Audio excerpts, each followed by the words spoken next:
Rider FI na aksidente, dinala kay Boys Toys. Tinitignan natin maigi kung ano yung mga naging tama para masolusyonan agad natin ito.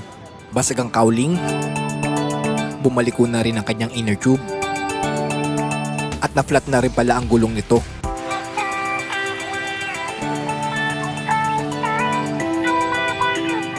At syempre, gamit natin dito ang fork oil mula kay Faito para gumanda na rin ang performance. Adjustable na rin pala ang rebound ng inner tube na nilagay natin para mas maging komportable sa pagmamaneho sa ating pang-araw-araw na biyahe. Dahan-dahan na rin natin tinatanggal ang tipos at mga wiring nito, pati na rin ang manibela, para mas makita na rin natin kung gaano kalaki ang mga naging tama.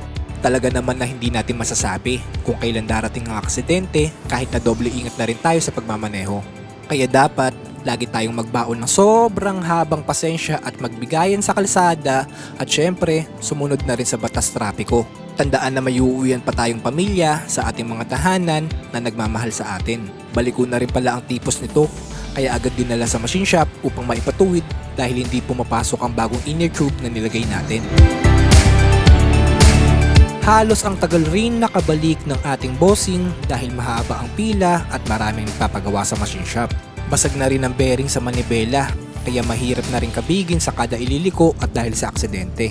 Ang nilagay na rin natin dito na ball race ay Faito, garantisado at subok na rin talaga ito mapa-scooter man o di kadena. Talaga naman na ibibigay ni Faito ang smooth na handling habang tumatakbo ang ating mga motor para sa ating mga alaga, magaandalin at swabe naman talaga. At masasabi kong good combination ito ng Faito mula sa fork oil at ball race.